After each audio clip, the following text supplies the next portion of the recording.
Cuando cesaron los disparos en Europa, el mando aliado tenía en suelo alemán más de 60 divisiones estadounidenses.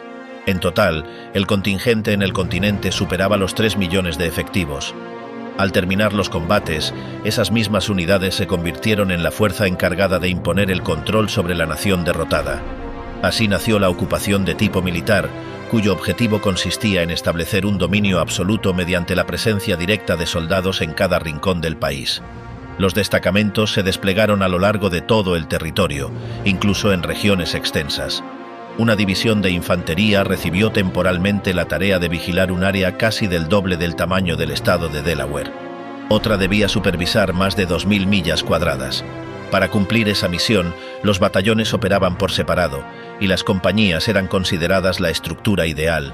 Podían alojarse fácilmente en edificios existentes y mantener comunicación constante sin recorrer grandes distancias. No era raro que pelotones enteros trabajaran aislados, a gran distancia de su cuartel general. ¿Cómo terminó aquella ocupación militar convirtiéndose en una relación prohibida entre vencedores y vencidos? La llegada de los vencedores, el comienzo de la ocupación americana. Todo comenzó con una presencia abrumadora. Los soldados asumieron la vigilancia de cruces, puentes y estaciones fronterizas. Mantuvieron controles en intersecciones, enviaron patrullas móviles para detener a quienes violaban los toques de queda y custodiaron puntos fijos como campamentos de desplazados, cárceles, redes telefónicas, fábricas, bancos e infraestructuras ferroviarias. En los primeros meses, el número de efectivos era tan alto que podían proteger casi cualquier lugar, incluso aquellos sin valor estratégico evidente. Las antiguas tropas de combate pasaron así a ejercer tareas de resguardo interno. Este modelo de ocupación transmitía con claridad a la población alemana que habían perdido la guerra y que su país se encontraba bajo dominio extranjero. En teoría, esa estrategia era capaz de prevenir cualquier intento inicial de rebelión, aunque no se detectaron signos evidentes de resistencia organizada. Sin embargo, esta forma de control requería una cantidad de militares muy superior a la disponible para un periodo prolongado. Además, afectaba negativamente tanto la capacidad operativa como la disciplina. Las unidades grandes perdían cohesión, mientras que en los grupos menores la conducta empezaba a deteriorarse. Paradójicamente, quienes debían beneficiarse más directamente, es decir, las autoridades del gobierno militar, llegaron a la conclusión de que habría sido preferible contar con batallones policiales específicamente creados para esas funciones. Esa idea ya había sido rechazada en años anteriores. Los soldados pensaban en términos de protección militar, por lo que sus prioridades solían diferir de las que habrían favorecido una administración más eficiente. Un oficial responsable del orden público en una ciudad alemana explicó que debía invertir buena parte de su jornada convenciendo a las tropas desplegadas de que su papel no se limitaba a vigilar posibles blancos de sabotaje ni a revisar permisos. También era necesario custodiar obras de arte con valor millonario, documentos oficiales almacenados en grandes cantidades y numerosos vagones con materiales sensibles, todo bajo responsabilidad directa del gobierno militar. Esta diferencia de enfoques generaba tensiones prácticas. Uno de los inconvenientes más evidentes de este despliegue masivo era su carácter temporal. La mayoría de los uniformados tenía como destino final el teatro de operaciones del Pacífico o el retorno a casa. Para muchos, su función en Alemania había concluido con la rendición. Algunos permanecerían unas semanas, otros, algunos meses. Sin embargo, todos estaban destinados a ser reemplazados o reubicados en poco tiempo. En el mes de julio, una vez completado el repliegue a las zonas asignadas, el mando central publicó un plan de reposicionamiento. Este nuevo esquema se fundamentaba en una proyección de 8 divisiones como fuerza de ocupación permanente. 3 estarían destinadas al distrito occidental, 4 al oriental, 1, con una fracción separada, en Berlín y un regimiento adicional en la ciudad portuaria de Bremen. El sistema de ocupación de tipo ejército se mantendría, aunque con modificaciones. Se entrenarían 2 regimientos especiales, uno blindado y otro aerotransportado, que podrían reaccionar rápidamente en caso de crisis.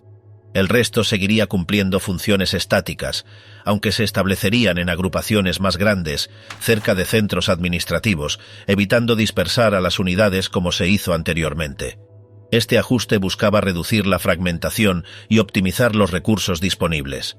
Al concentrar tropas cerca de nodos clave, se ganaba capacidad de respuesta, se facilitaba el mantenimiento de la disciplina y se limitaban las dificultades logísticas.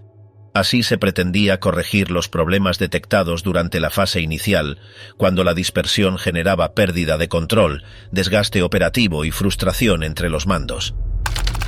Órdenes de aislamiento, la política de no fraternización. La sede central del Comandante Supremo había emitido, desde marzo de 1945, una norma clara para todos los efectivos desplegados. Estaba estrictamente prohibido establecer vínculos de cualquier naturaleza con individuos de nacionalidad alemana. Dicha instrucción, redactada semanas antes del cese oficial de la contienda, reafirmaba una orden anterior que ya se había aplicado en el norte de África y durante la presencia estadounidense en territorio francés.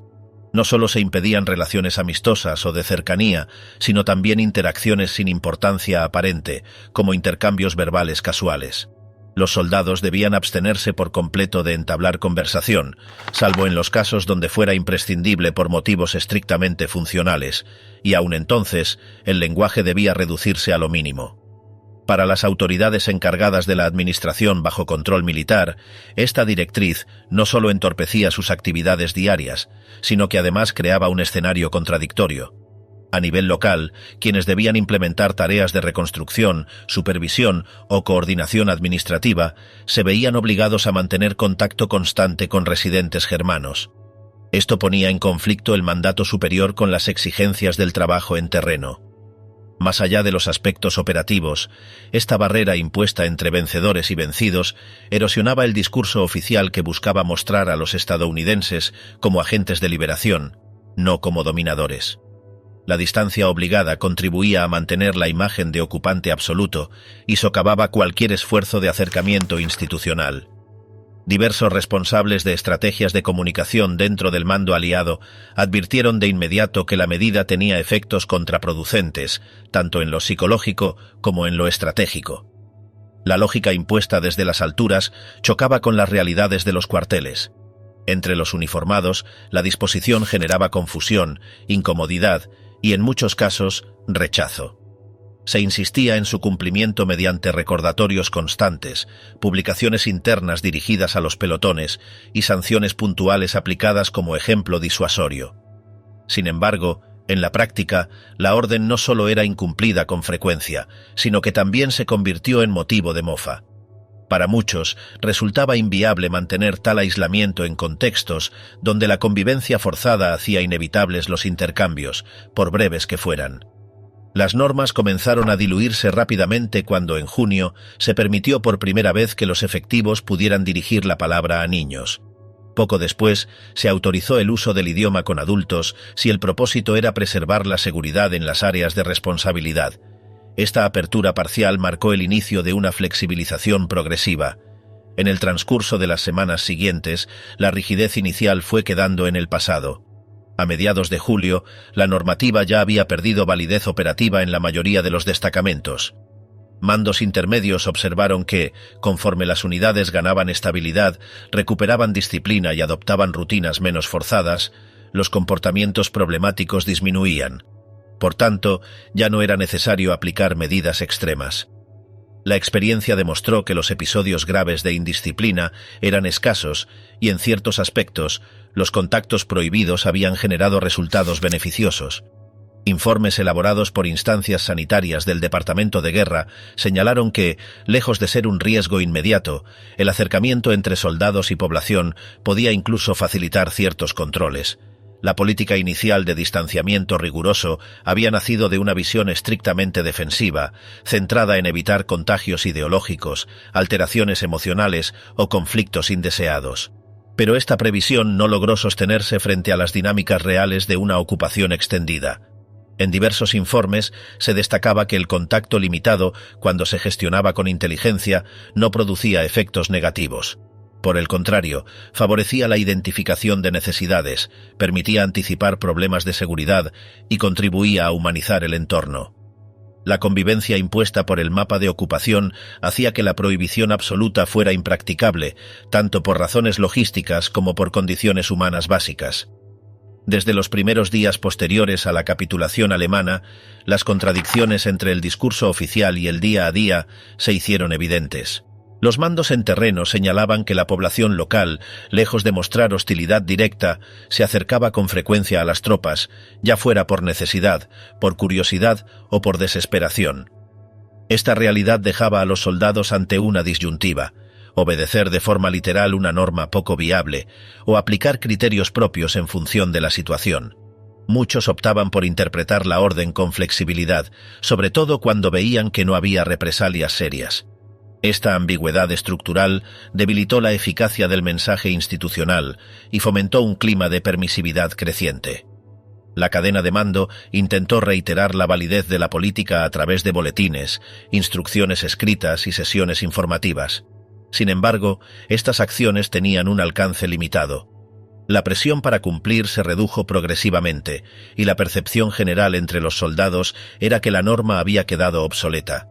Mientras tanto, dentro de los despachos del alto mando, se debatía sobre la utilidad real de mantener una orden que ya no podía ser aplicada de manera uniforme. Algunos sectores abogaban por reformular completamente el enfoque, adaptándolo a los nuevos objetivos de estabilidad y colaboración institucional. Otros defendían su vigencia como símbolo de autoridad y control. En las áreas rurales y pueblos alejados, donde los destacamentos eran pequeños y el contacto con los residentes era constante, la fraternización pasaba prácticamente inadvertida. Las barreras físicas eran inexistentes y las distancias entre los puestos militares y las viviendas civiles resultaban mínimas. En cambio, en las grandes ciudades, donde los niveles de vigilancia eran mayores, el cumplimiento era más riguroso. Aún así, las brechas eran evidentes. Las patrullas se encontraban frecuentemente con escenas que reflejaban una normalización de las relaciones prohibidas. Esto reforzaba la idea de que la política oficial estaba perdiendo su razón de ser. Los informes internos comenzaron a reflejar esta transición. Se documentaban menos incidentes relacionados con excesos o conflictos derivados del contacto entre tropas y civiles. Además, se destacaba que los intercambios informales contribuían, en muchos casos, a reducir tensiones. Por ello, algunos oficiales empezaron a considerar que el levantamiento progresivo de la norma podía ser beneficioso. Esta postura ganaba fuerza, especialmente entre quienes tenían experiencia directa en el terreno. La distancia entre la planificación estratégica y la implementación real nunca había sido tan evidente. La evolución de la política de no fraternización se convirtió, sin proponérselo, en un reflejo de las tensiones internas de la ocupación. Por un lado, el deseo de mantener una autoridad incontestable. Por otro, la necesidad de adaptarse a las realidades de una población derrotada pero aún presente. La medida, concebida como instrumento de control simbólico, terminó por desdibujarse frente a la práctica cotidiana. La ocupación no podía mantenerse bajo parámetros de guerra prolongada. Las tropas requerían otra clase de instrucciones, más adaptadas al entorno posbélico que al conflicto ya concluido. En paralelo, aumentaban las críticas desde sectores civiles estadounidenses que cuestionaban el aislamiento absoluto como postura oficial. Argumentaban que, si el propósito era democratizar y reeducar, el contacto era inevitable. Algunas voces señalaban que el acercamiento podía ser una herramienta útil para detectar actitudes hostiles, identificar remanentes ideológicos y generar un entorno menos proclive a la radicalización. Estas opiniones, aunque no mayoritarias, fueron ganando espacio en los debates internos. A nivel interno, los mandos intermedios reportaban que el desgaste emocional era más evidente en las unidades donde la prohibición se aplicaba con mayor severidad. El aislamiento forzado generaba frustración, incrementaba la tensión interna y reducía la cohesión entre los integrantes. En cambio, donde la interacción se daba de forma controlada, los índices de conflicto disminuían. Estos datos contribuyeron a reforzar el argumento de que la norma debía ser repensada. La experiencia directa se convirtió en la base para una revisión profunda del enfoque original. El contexto estratégico también influía. Con el frente del Pacífico aún activo y la necesidad de mantener la moral elevada entre los soldados, las autoridades comprendieron que imponer medidas excesivamente restrictivas podía tener consecuencias negativas. La ocupación ya no era una misión temporal, se perfilaba como un proceso complejo, prolongado y con múltiples aristas. En ese marco, el aislamiento absoluto resultaba no solo impráctico, sino contraproducente. La orden que alguna vez pretendió trazar una línea infranqueable entre dos mundos terminó, en la práctica, disolviéndose por su propio peso. Los soldados estadounidenses, aunque aún sometidos a instrucciones formales, comenzaron a moverse con mayor libertad. Las normas se relajaron sin necesidad de nuevas disposiciones oficiales. El cambio fue silencioso, pero firme. Las prioridades evolucionaron, y con ellas, la aplicación de las reglas. El último mando, la guerra interna por el control de Alemania. Cuando se reunieron los altos mandos en junio de 1945, Clay les expuso que las autoridades en Washington consideraban que la administración de Alemania no correspondía a soldados. El objetivo era entregar ese control a manos civiles tan pronto como las circunstancias lo permitieran. Truman, semanas antes, había expresado que los uniformados debían limitarse a funciones estrictamente militares y que la dirección política del país derrotado debía pasar pronto a otras instancias. Esa idea fue compartida por Eisenhower, quien se reunió con el presidente en Frankfurt hacia finales de julio. Ambos concluyeron que el mando militar debía preparar una estructura apta para el traspaso inmediato a autoridades civiles. Desde el inicio, el Consejo de Control estadounidense había sido concebido como una instancia transitoria, orientada a facilitar el relevo administrativo. Ya en abril, Clay había planteado incorporar civiles al equipo del gobierno militar, con el fin de que pudieran asumir la dirección en cuanto se concretara la transferencia.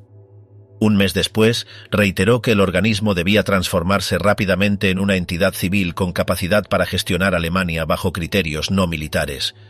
En una reunión a finales de junio, comentó que ya estaba introduciendo especialistas no uniformados en las secciones claves del mando y que, según su entendimiento, su función era justamente esa: coordinar la transición hacia un esquema no castrense. Mientras seguía activa la guerra en el Pacífico, el número de uniformados era tan alto que no se veía necesario reducir la presencia militar en las oficinas de ocupación. Incluso en el Consejo de Control, el personal civil creció de manera modesta en comparación con los aumentos en los efectivos militares. En mayo había 83 civiles y en septiembre 326, pero los oficiales y soldados en esa misma instancia pasaron de 417 a casi 1.500, y los soldados rasos de poco más de 500 a más de 4.000. En los 2 meses siguientes, sin embargo, la situación cambió. Las tropas comenzaron a ser desplazadas fuera de Alemania y los civiles aumentaron hasta alcanzar los 429. En la primera semana de septiembre, Clay lanzó un plan para que varios oficiales aceptaran continuar sus funciones, pero bajo estatus civil. El 1 de octubre ordenó revisar todos los puestos del gobierno militar con el fin de asignarlos a personal no armado. Eisenhower, por su parte, pidió a los mandos que no interfirieran en ese proceso. La disputa interna entre la sección G5 del Teatro de Operaciones y el Consejo de Control terminó ese mismo mes, con Clay imponiendo su criterio. Él y Adcock, el general a cargo del G5, decidieron unificar sus equipos, asignando cada división administrativa a Frankfurt o Berlín según donde pudiera operar mejor. Adcock asumió, de hecho, como su número 2. Días más tarde, Clay expresó su intención de fundir ambas estructuras en una sola oficina general, encargada del gobierno de ocupación. Esa fusión implicaba desconectar la cadena de mando militar de las funciones de administración territorial, lo que generaba resistencias en varios mandos intermedios. Las secciones G5 de las divisiones militares, que no tenían funciones diferenciadas, eran las más afectadas. En septiembre, Clay tuvo que decidir entre 2 planes. Uno eliminaba de inmediato a las unidades G5 y ponía todo bajo el Consejo de Control. El otro implicaba el mismo destino, pero de forma gradual. Clay eligió este segundo enfoque. Desde el 1 de octubre, el Consejo de Control pasó a llamarse Oficina del Gobierno Militar de Estados Unidos. La G5 del Teatro fue renombrada como Oficina del Gobierno Militar para la zona americana. Las oficinas regionales también cambiaron. La del Tercer Ejército se integró con la de Baviera y la del Séptimo Ejército se transformó en la del Distrito Occidental. Para las tropas en campo, esa reorganización significaba el final del modelo en que las fuerzas tácticas llevaban también la administración local. Más adelante se emitieron órdenes claras. Las funciones de gobierno por parte del ejército debían cesar por completo a partir del 31 de diciembre. A partir de entonces, el nuevo aparato administrativo comenzó su transición práctica hacia Berlín. Clay debía equilibrar el simbolismo de ubicar la sede en la capital con la eficiencia que ofrecía Frankfurt, mucho mejor equipada y con una red funcional ya consolidada. La mudanza se diseñó de forma escalonada, procurando no paralizar el trabajo cotidiano ni debilitar la coordinación entre los mandos. El traslado marcó también el inicio de una separación más clara entre las tareas militares y las civiles dentro de la zona estadounidense. El día después de aprobar oficialmente la nueva estructura administrativa, Clay escribió a McCloy, explicando que la intención final era separar por completo el aparato de gobierno de las fuerzas militares. Su visión era que esa separación debía realizarse con urgencia. Eisenhower, por su parte, comunicó a los comandantes que el ejército debía estar preparado para desligarse de esas funciones con apenas 24 horas de antelación. Clay no esperaba un ritmo tan vertiginoso. Al leer el primer borrador del informe que Price iba a entregar al presidente, donde se proponía entregar el control a un comisionado civil designado por Washington, respondió que esa decisión no podía ser unilateral. Las otras 3 potencias ocupantes debían estar de acuerdo, y preveía que todo el proceso llevaría por lo menos hasta julio del año siguiente. En privado, varios líderes del ejército manifestaban su deseo de salir cuanto antes de esa tarea. Smith, uno de los principales asesores de Eisenhower, reconoció ante Price que no estaba convencido de que los civiles pudieran manejar mejor la situación, pero que desde una perspectiva interna era preferible retirarse lo más rápido posible. El ambiente era cada vez más hostil, y seguir en esa función podía afectar la imagen de las Fuerzas Armadas. A finales de octubre, en Washington, los secretarios de Guerra, Marina y Estado se reunieron para debatir el tema. Patterson opinó que el Departamento de Estado debía asumir el control. Burns, titular de Exteriores, consideraba que el ejército tenía mejor organización y que era un error apresurar el cambio. Si finalmente su cartera debía asumir el mando, sugería aplazar ese anuncio durante al menos 8 meses más. 3 días más tarde, Eisenhower escribió a Truman recordando su compromiso conjunto de julio y sugiriendo que la transición completa se concretara como máximo en junio de 1946. El presidente aceptó esa fecha y la comunicó a la prensa, estableciendo oficialmente que el traspaso del gobierno militar a manos civiles se realizaría antes del 1 de junio del año siguiente. El invierno del caos, cuando las mujeres pagaron la derrota. A medida que avanzaba el año 1945, las autoridades que gestionaban el control de Alemania intuían un invierno catastrófico. Desde los primeros indicios de campos sin cultivar, minas inactivas y ciudades destruidas, los responsables aliados temían un escenario de caos. Ya en junio, informes advertían sobre una crisis que podría requerir represión armada. En agosto, Eisenhower alertó a los líderes alemanes sobre lo que se avecinaba. Para octubre, el alto mando consideraba probable una oleada de disturbios, por lo que ordenaron advertir a los dirigentes locales que serían responsables de cualquier agresión contra las fuerzas ocupantes. Inicialmente, la población parecía demasiado aturdida para reaccionar. Con el paso del verano y el empeoramiento de las condiciones básicas, el ánimo colectivo se hundió. Sin carbón ni alimentos suficientes y con los productores reacios a vender por dinero sin valor, los civiles comenzaron a hundirse en una espiral de angustia. Aunque la cosecha no fue mala, no alcanzaba para cubrir las necesidades del invierno. El transporte de carbón apenas funcionaba y las entregas al sector estadounidense se redujeron drásticamente conforme avanzaba el año. Como respuesta, las autoridades requisaron toda reserva que superara los 250 kilos y exigieron a los niños que llevaran leña a las escuelas para poder calentarlas. La devaluación de la moneda sumada a la emisión de billetes aliados provocó temor a una hiperinflación.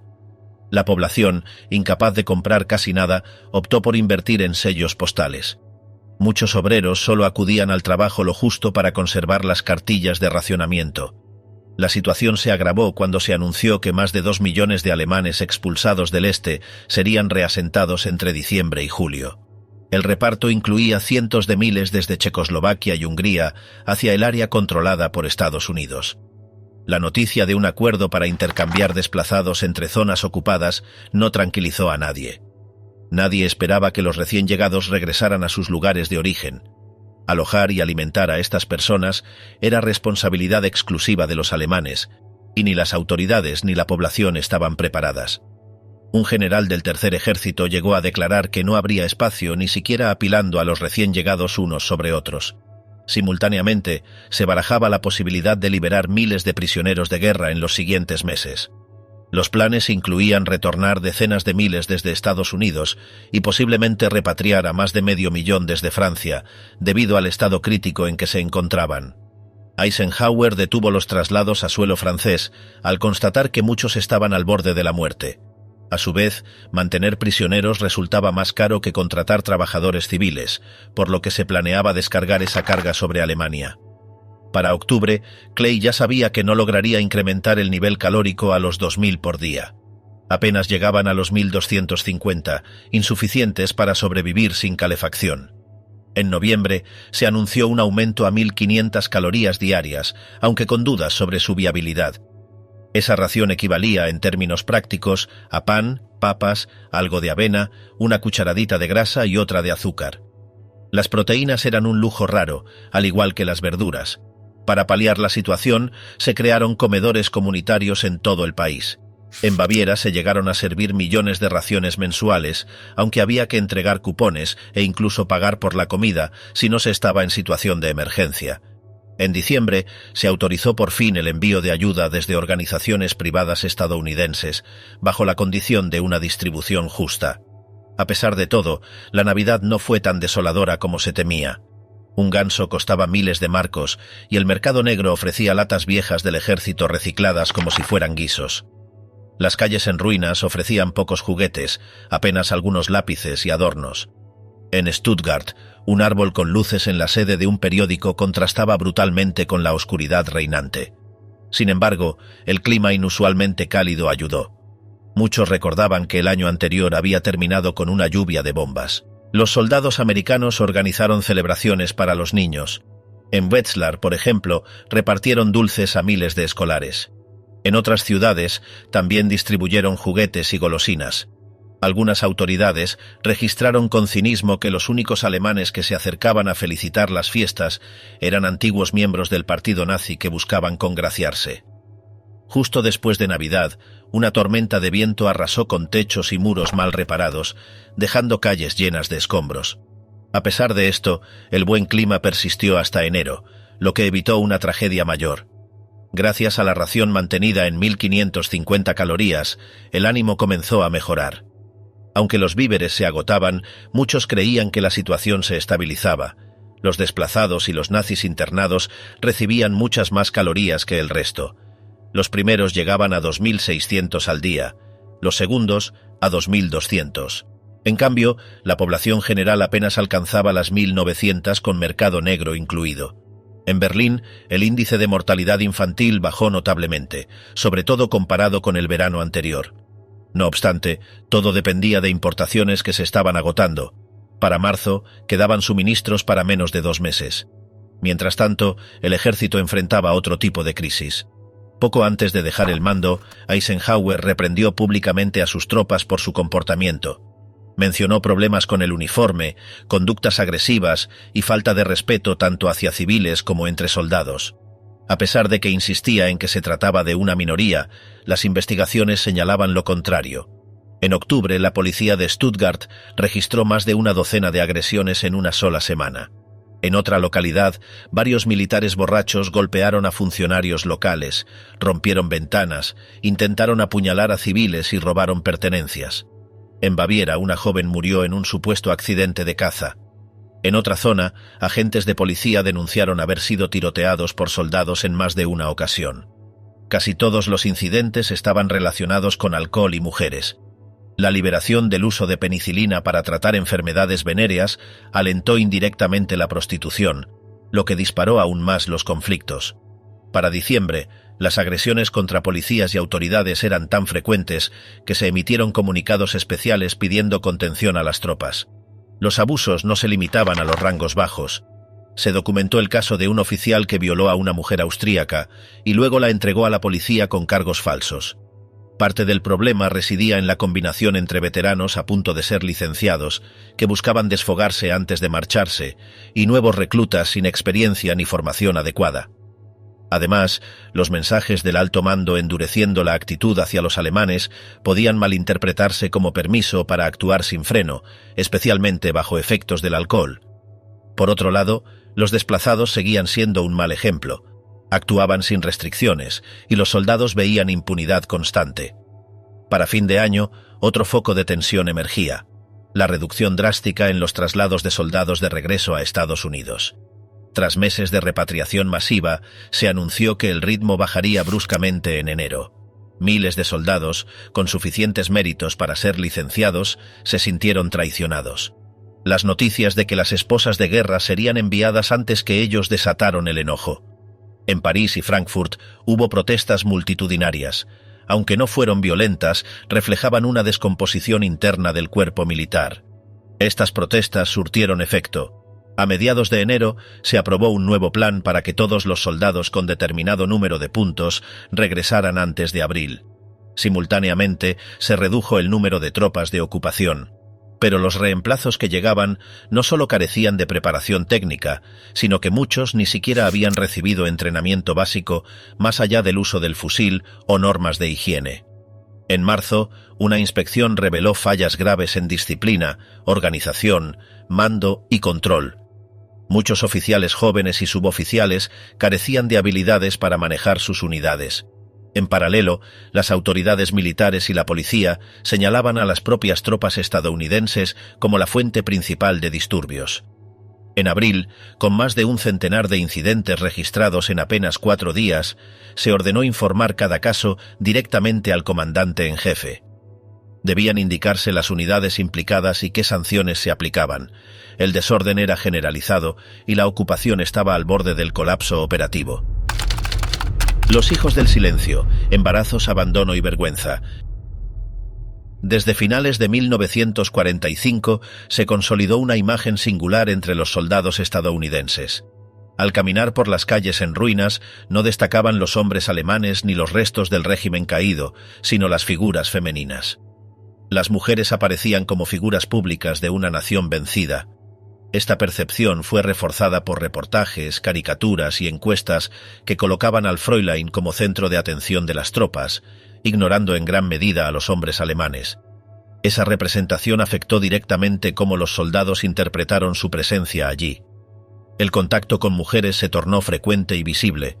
Se trataba de encuentros que no se veían como parte de la política oficial, sino como expresiones privadas que escapaban a los objetivos declarados de la ocupación. En ese nuevo escenario, muchas alemanas comenzaron a vincularse con el ejército desde distintos frentes, tanto en espacios formales como informales, buscando algún tipo de alivio frente al desmoronamiento social. Algunas mujeres, como secretarias o traductoras, accedían a raciones adicionales y sueldos que mejoraban sus condiciones. Esto les permitía alimentar a sus familias y sobrevivir sin depender necesariamente de una relación sentimental. Sin embargo, la mayoría de las jóvenes no tenía acceso a empleos estables y veía en los soldados una vía de subsistencia. Muchas establecieron intercambios: comida, jabón, cigarrillos a cambio de ropa lavada, favores domésticos o, en muchos casos, relaciones. La línea que separaba las relaciones afectivas de la prostitución quedó desdibujada. Incluso quienes defendían la pureza de su vínculo con un soldado acusaban a otras de actuar por interés. Para muchas, el cuerpo se convirtió en moneda. Algunas eran enviadas por sus propias familias que necesitaban comida o carbón. El sistema informal de trueque se volvió parte del día a día. El reloj de pulsera de un alemán podía cambiarse por mantequilla, carne enlatada o cigarrillos. Ese circuito oculto se sostuvo gracias al acceso exclusivo que los estadounidenses tenían a bienes escasos. Las autoridades poco podían hacer. Los efectos comenzaron a hacerse visibles en los hospitales.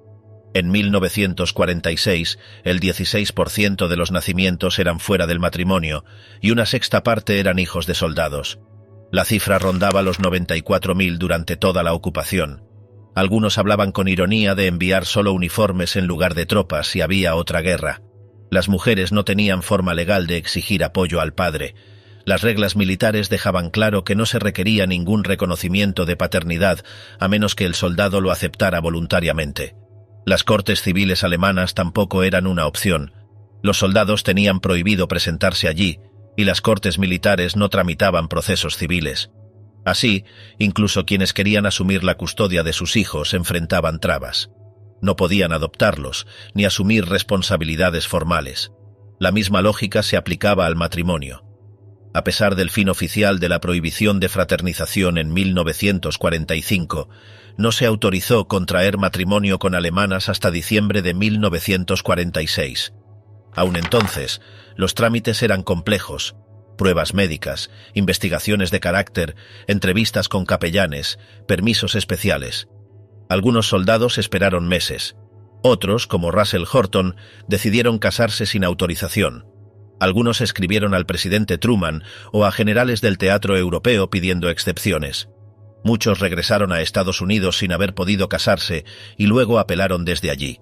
Aunque el Congreso aprobó leyes para permitir el ingreso de esposas y prometidas extranjeras, los obstáculos seguían. A las alemanas se les exigía permisos de salida, revisión moral y un examen social. Muchos no lograban completar el proceso a tiempo. Con el tiempo, el número de matrimonios autorizados creció.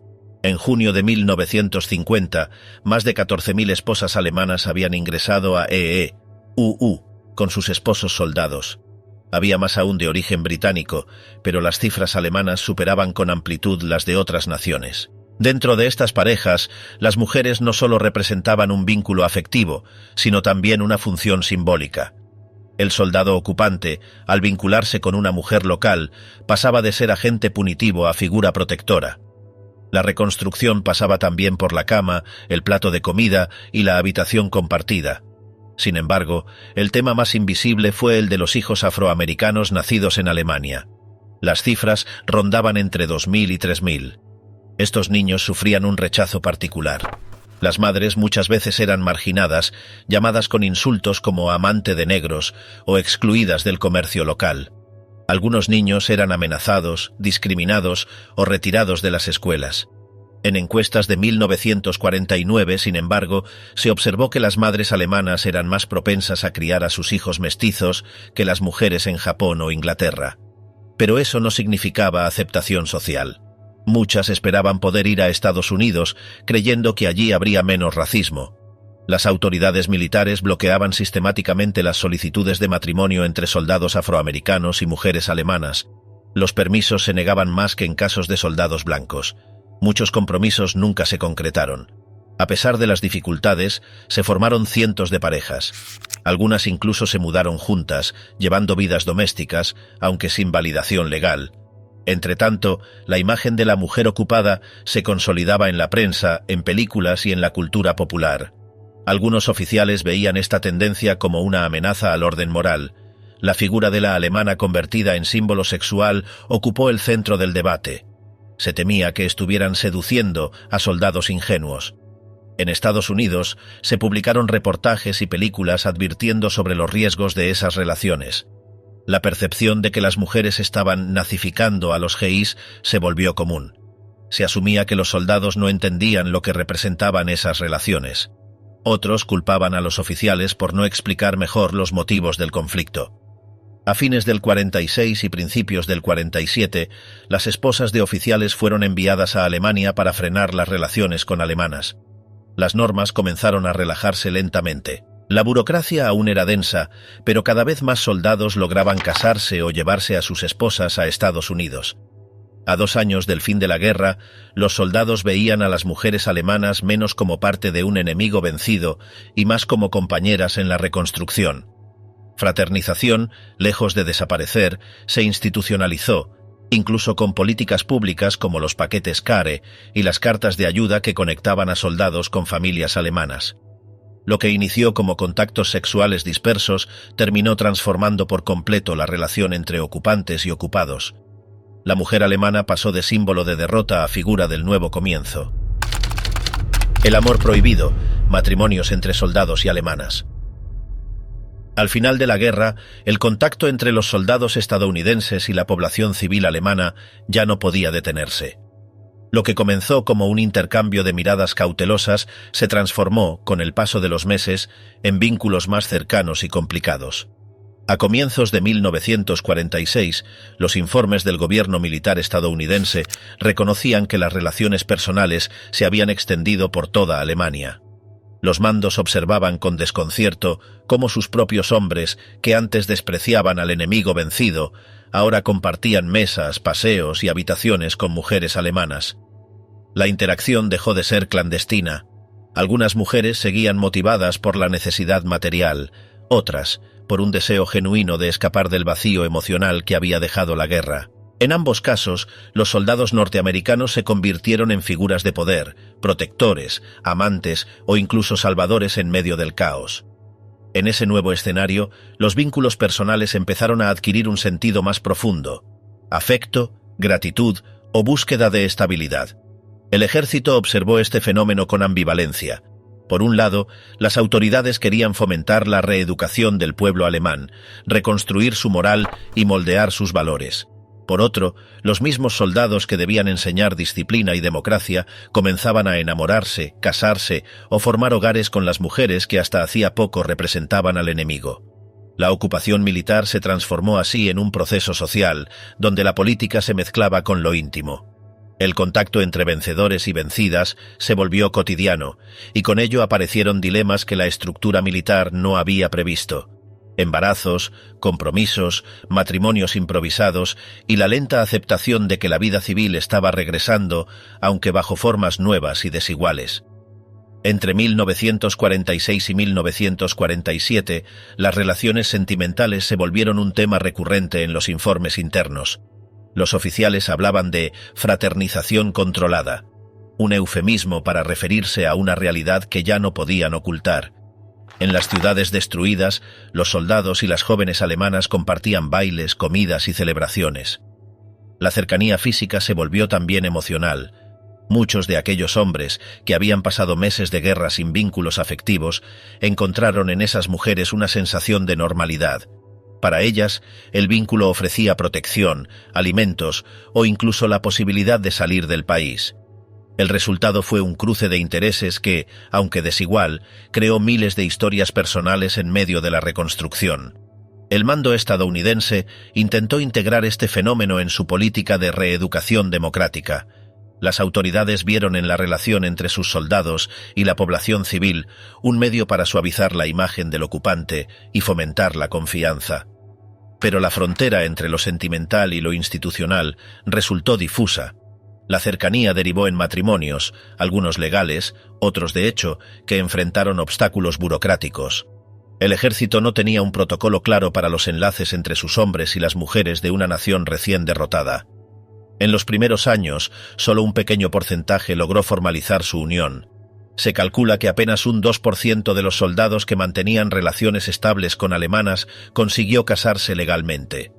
El resto vivía en una zona gris, donde el amor y la conveniencia se mezclaban con la incertidumbre y la desaprobación. Las familias estadounidenses, al enterarse de esos vínculos, mostraron rechazo. Para muchos padres, un hijo casado con una mujer alemana era un recordatorio de una guerra reciente y sangrienta. En los periódicos locales aparecían cartas que denunciaban esa deshonra, mientras que las autoridades civiles temían que esas uniones dañaran la imagen del país. En Alemania, en cambio, el fenómeno fue visto con una mezcla de esperanza y resentimiento.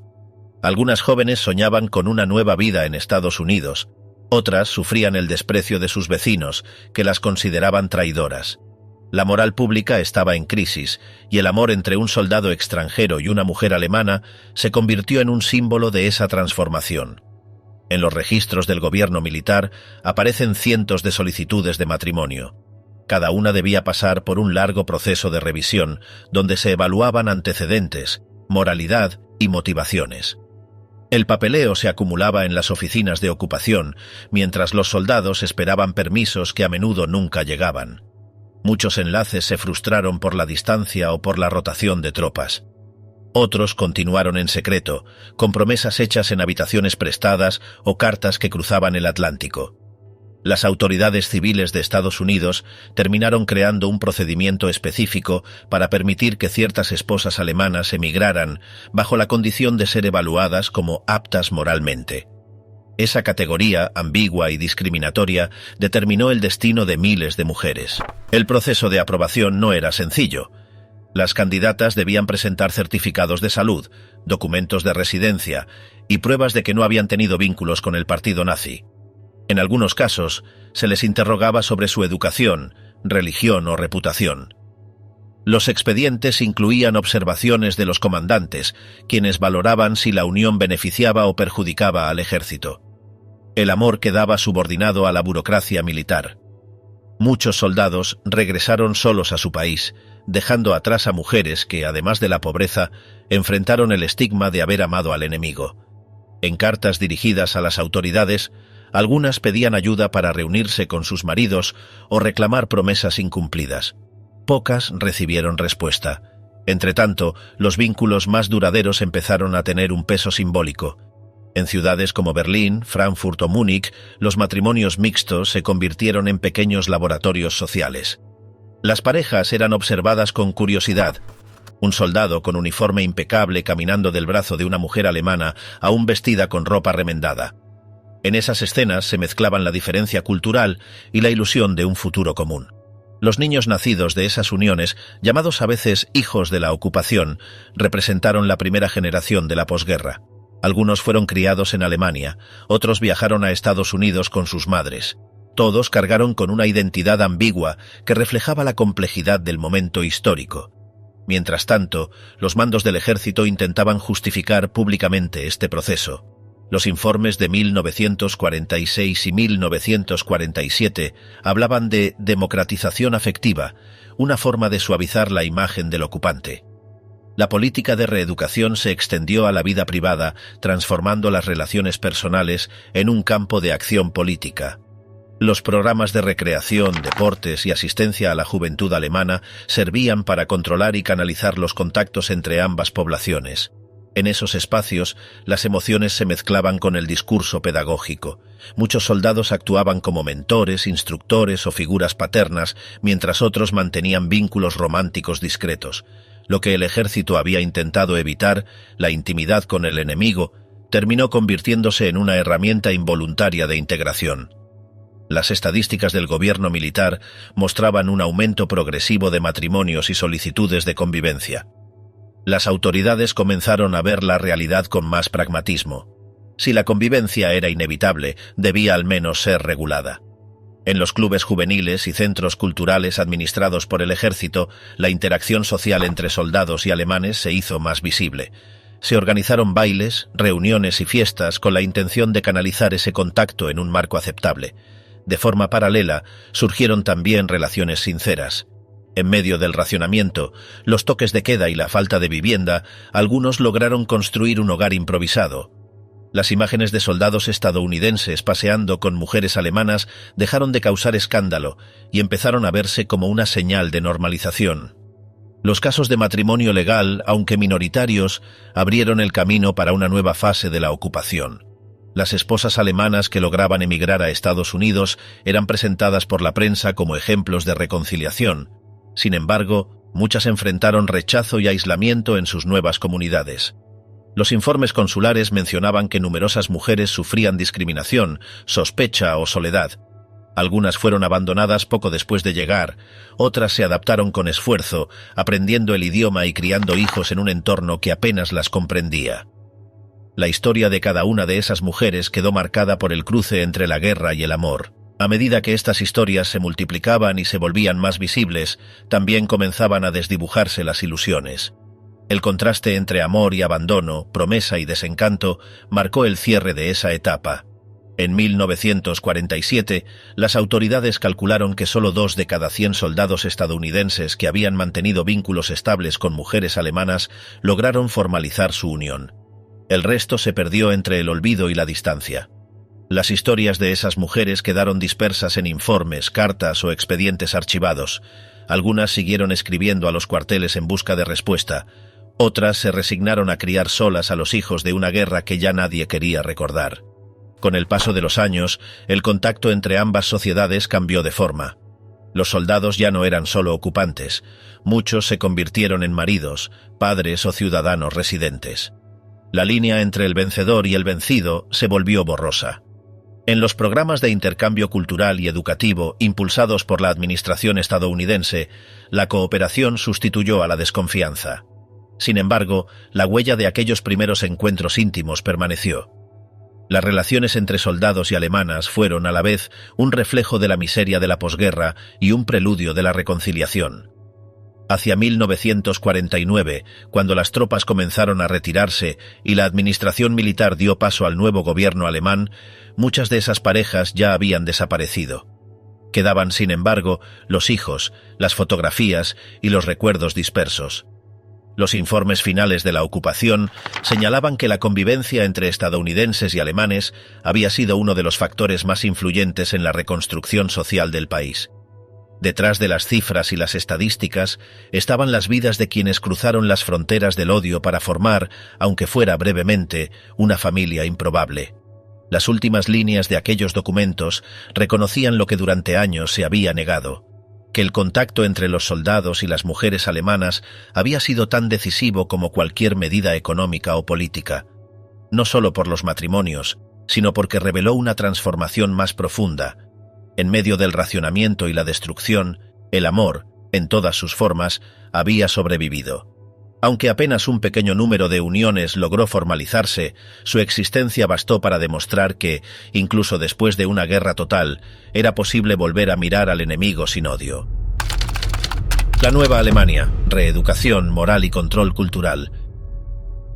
Después de la derrota alemana, uno de los principios establecidos por la Directiva JS 1067 fue la preparación paulatina para reconstruir la vida política germana bajo un sistema democrático.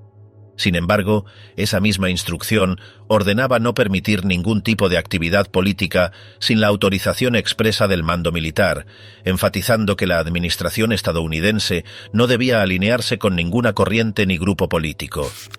El manual FM 27-5, publicado 2 años antes, subrayaba que ni los líderes políticos locales ni los partidos organizados debían influir en las políticas del gobierno militar. Por ello, el enfoque de Schiff desde un inicio fue no fomentar el regreso de la política, sino más bien evitar su reaparición. Tras la rendición, esta prohibición funcionó casi por completo. Durante 12 años, el régimen nazi había eliminado cualquier estructura política que no fuera la propia. Los comunistas y socialdemócratas habían sido encarcelados o forzados al exilio, mientras que los demás grupos fueron neutralizados o absorbidos mediante presión o violencia. La población alemana, poco aficionada a la política partidaria, recordaba el destino de las formaciones marxistas y burguesas bajo Hitler, así como la situación actual de los nazis bajo ocupación. Cuando Schiff II examinó el panorama político alemán en julio de 1945, concluyó que no existía actividad política real, sino apenas conversaciones dispersas entre algunos sobrevivientes de los antiguos partidos. En el terreno, sin embargo, las autoridades militares comenzaron a notar que el ámbito político iba más allá de los partidos. Los representantes alemanes designados solían reflejar posturas sociales, religiosas o económicas, muchas veces con trasfondo político, aunque no tuviesen afiliación formal. Según una encuesta del G5, en ausencia de un programa político definido, eran los intereses particulares, como los de la Iglesia o ciertos individuos influyentes, los que marcaban el rumbo. El riesgo era que las autoridades de ocupación terminaran siendo responsables de las consecuencias derivadas de las decisiones tomadas por personas que, en teoría, eran apolíticas. En junio, el general Clay enfrentó una situación complicada con el nombramiento del primer ministro presidente de Baviera, Fritz Schäfer, lo que lo llevó a recomendar a McCloy una flexibilización en el veto a la actividad política. Con el respaldo de los acuerdos de Potsdam, se decidió permitir y fomentar la creación de partidos democráticos. Un día después de anunciar a los alemanes que podrían participar en actividades políticas locales, Eisenhower ordenó a los distritos militares comenzar a otorgar licencias a nivel local. Pero la respuesta fue mínima. En la mayoría de las regiones, solo algunos antiguos comunistas y socialdemócratas realizaron preguntas vagas sobre el procedimiento, el cual ni siquiera estaba definido aún. En Múnich, un grupo intentó impulsar una formación cultural de carácter político, pero la mayoría de la población estaba más preocupada por el hambre, el alojamiento y los problemas diarios. Muchos veían la oferta como una señal de aprobación por parte de los estadounidenses, pero no tenían interés en volver a involucrarse en política a la que culpaban de la tragedia nacional. En Kurhessen, por ejemplo, las autoridades detectaron que la mayoría de los agricultores se ubicaban en ese grupo desinteresado, mientras que solo los obreros urbanos parecían tener alguna expectativa frente a los sindicatos y los partidos. Esa apatía generalizada le evitó a las autoridades militares la vergüenza de no tener aún un sistema para otorgar licencias. Como ni USFET ni los distritos militares habían elaborado procedimientos concretos, se debió congelar el programa durante 2 meses. Aún así, comenzó a delinearse un panorama político básico. En la zona soviética el modelo ya estaba en marcha. Desde junio se autorizó la creación de partidos antifascistas y en pocas semanas se registraron el Comunista, el Socialdemócrata, la Unión Demócrata Cristiana y el Partido Liberal. Si bien todos tenían raíces anteriores a 1933, solo el comunista se identificaba plenamente con la zona soviética. Los demás apenas estaban empezando a reorganizarse. En la zona estadounidense, los primeros en aparecer fueron los comunistas y los socialdemócratas, beneficiados por no estar ligados al pasado nazi. Los socialdemócratas podían destacar que fueron los únicos en votar contra los poderes dictatoriales para Hitler en 1933. Aunque los comunistas no mostraban respeto por la democracia durante la República de Weimar, fueron brutalmente perseguidos por los nazis y al estar apoyados por una potencia vencedora, adquirieron automáticamente un sello democrático. Ambos partidos, sin embargo, enfrentaban serios desafíos. La Iglesia Católica les era hostil y no contaban con mayoría obrera. Entre los partidos de clase media anteriores al nazismo, los que mostraban signos de vida eran el Zentrum y su versión bávara. Sus vínculos históricos con la Iglesia Católica les permitieron distanciarse del nazismo, aunque no todos sus miembros lo lograron. Las autoridades militares, pese a ciertas reservas, designaron a varios de sus posibles líderes, como Adenauer en Colonia o Schäfer en Baviera. Aún así, estos partidos eran reacios a revivir su perfil confesional. Sus líderes querían ampliar la base electoral y temían no poder competir con los comunistas o socialdemócratas. Por eso preferían que la prohibición política se prolongara. Pero cuando estos comenzaron a organizarse, se vieron empujados a promover partidos cristianos con carácter más amplio. El concepto de un partido cristiano interconfesional, opuesto al marxismo ateo, se formalizó en marzo de 1945 en Colonia. En la zona soviética se bautizó como Unión Demócrata Cristiana, CDU, el 25 de junio.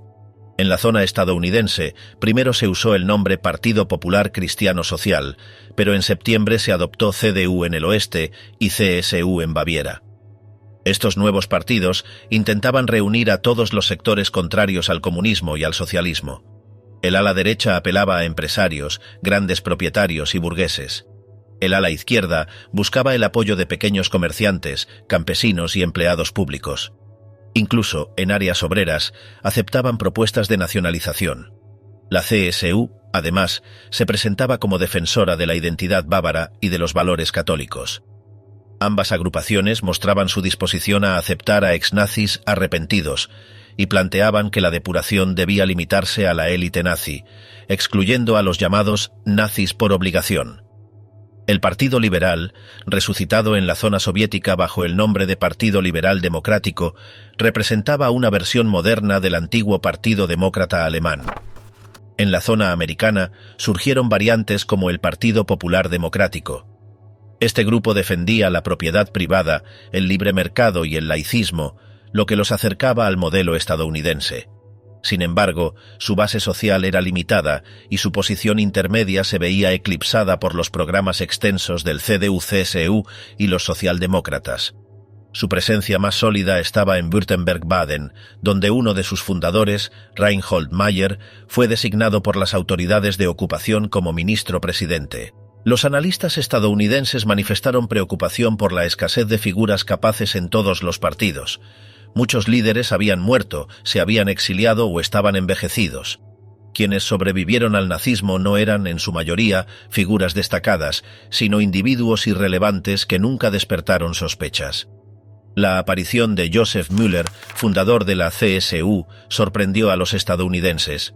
Abogado respetado y miembro de una familia de la aristocracia muniquesa, tenía vínculos con la Iglesia Católica y un pasado en el servicio de inteligencia militar, aunque pasó los últimos meses de la guerra en un campo de concentración.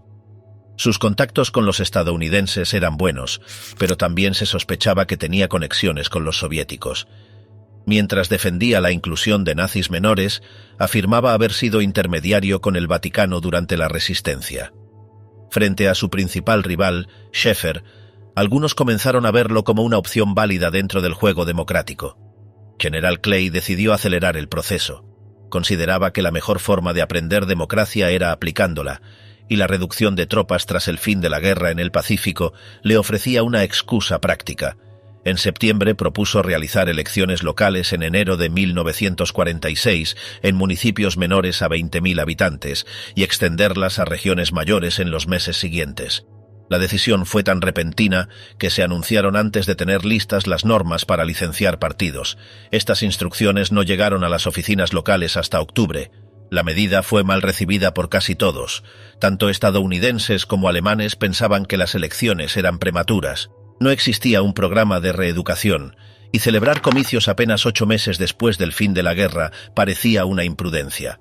Además, en octubre, solo 6 distritos de Baviera habían aprobado partidos locales. En algunos lugares, nadie se presentó para formar partidos. Las reglas exigían que cada solicitud tuviera 25 patrocinadores con formularios individuales, lo que los exponía a revisiones de inteligencia. Incluso los propios partidos ya legalizados preferían retrasar las votaciones por temor a fracasar o perder sus cargos, ya que muchos de sus miembros eran funcionarios nombrados por el gobierno militar. A pesar de la resistencia generalizada, Clay ordenó en noviembre que se fijaran fechas firmes para las elecciones comunales y se permitiera el registro de partidos a nivel regional.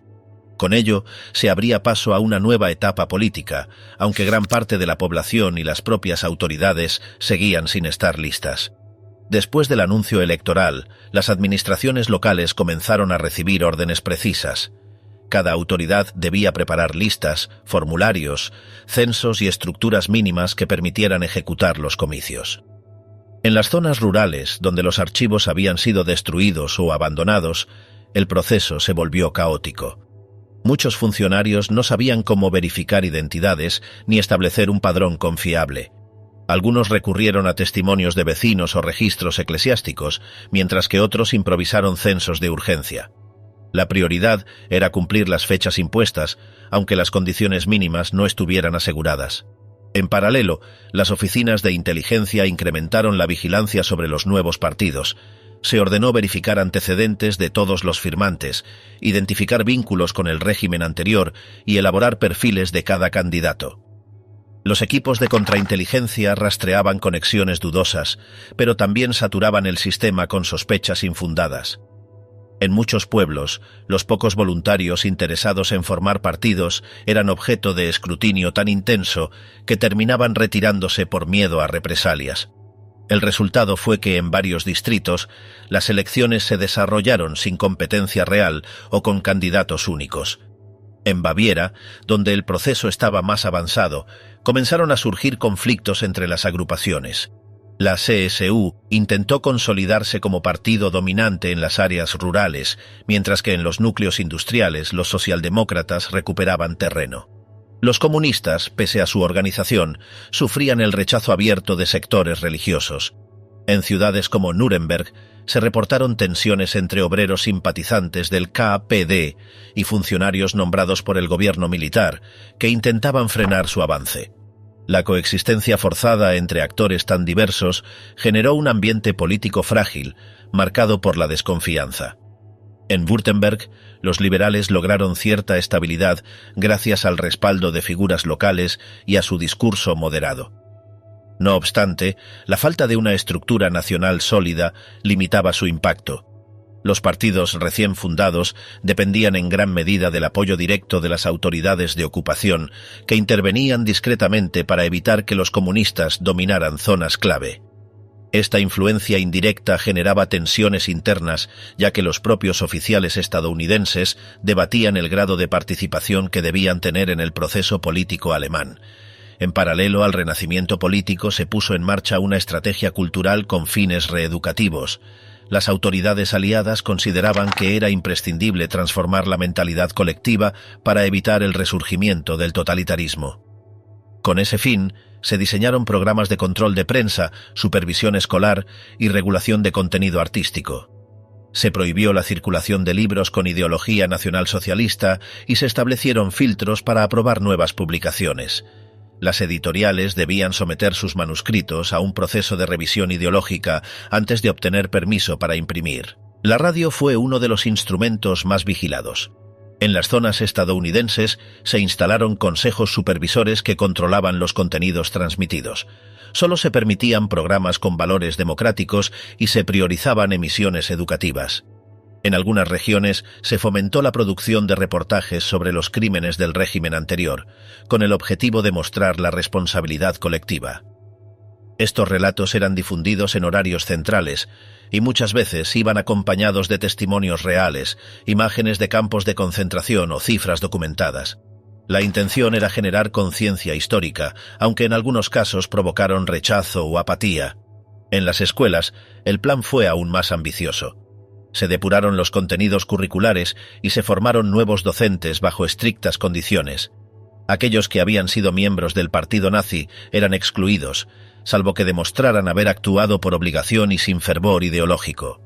Se elaboraron manuales provisionales que eliminaban toda referencia al militarismo, al pangermanismo y al liderazgo autoritario. En su lugar, se introdujeron nociones básicas de civismo, pluralismo y convivencia. Los cursos de historia fueron reformulados para incluir los errores del pasado reciente, aunque esta tarea enfrentó resistencias de alumnos y padres. Las universidades también fueron intervenidas. Se nombraron decanos provisionales, muchas veces extranjeros, que supervisaban la admisión y el cuerpo docente. Se exigió la renuncia de profesores comprometidos con el régimen anterior y se incentivó el regreso de académicos exiliados. Algunos regresaron desde Suiza, Francia o Estados Unidos, pero otros se negaron, argumentando que Alemania aún no ofrecía garantías mínimas. Los centros de estudios se vieron obligados a abrir sus puertas bajo estricta vigilancia, con cursos limitados y presupuestos mínimos. En el plano religioso, las autoridades buscaron una alianza táctica con las iglesias. Tanto católicos como protestantes fueron vistos como posibles aliados para promover valores democráticos. Se autorizó la publicación de boletines parroquiales, siempre que evitaran discursos políticos o reivindicaciones nacionalistas. En algunas diócesis se permitió la organización de grupos juveniles con fines educativos, aunque estos eran monitoreados por agentes de inteligencia. Se alentó la colaboración interconfesional, especialmente en zonas donde la polarización religiosa había sido fuente de conflicto en el pasado. En el ámbito artístico, la situación era contradictoria. Por un lado, se prohibieron obras vinculadas al nacionalsocialismo o a la exaltación militar. Por otro, se incentivó la creación de nuevas expresiones culturales que reflejaran la libertad y el pluralismo. Algunos teatros fueron reabiertos bajo dirección aliada y se organizaron festivales controlados para mostrar el renacer cultural de Alemania. Sin embargo, la censura seguía presente y muchos artistas optaron por la autocontención. Las galerías limitaban sus exposiciones a temas inofensivos y los escritores evitaban todo contenido polémico. En los medios impresos surgieron publicaciones nuevas con licencia aliada. Se priorizó la aparición de diarios regionales en manos de periodistas que no tuvieran antecedentes nazis. Estos diarios debían adoptar una línea editorial neutra, sin inclinaciones partidistas. Las notas de opinión eran revisadas antes de su publicación y los directores mantenían contacto permanente con oficiales estadounidenses. Algunas de estas publicaciones lograron consolidarse como espacios de debate moderado, aunque otras desaparecieron por falta de financiamiento o interés del público. En conjunto, la reeducación cultural fue concebida como un proceso integral, pero su impacto real fue desigual. mientras en las ciudades grandes se observaban cambios visibles, en zonas rurales persistía el apego a valores conservadores. Muchos habitantes veían las reformas como imposiciones externas y no como una transformación genuina. A pesar del despliegue institucional, los resultados eran difíciles de medir. La mayoría de los informes enviados a Washington hablaban de avances lentos y resistencias pasivas, más que de entusiasmo ciudadano. Para las autoridades estadounidenses, sin embargo, lo importante era sentar las bases. Se trataba de instalar una nueva estructura moral, aun cuando no fuera aceptada de inmediato. La prioridad era evitar el regreso de formas autoritarias, y para eso era necesario crear instituciones, medios y espacios donde se promoviera la democracia, aunque fuera de manera artificial al principio. La apuesta era a largo plazo, construir desde arriba una sociedad abierta, a una costa de rechazos o retrocesos temporales. Con estas medidas se cerraba el primer ciclo de la reconstrucción cultural y política alemana. La ocupación avanzaba hacia una nueva fase, donde la intervención directa del gobierno militar daría paso a formas más sutiles de influencia. Pero el objetivo seguía intacto: impedir que el pasado regresara y asegurar que el futuro estuviera marcado por el pluralismo, la moderación y el control institucional.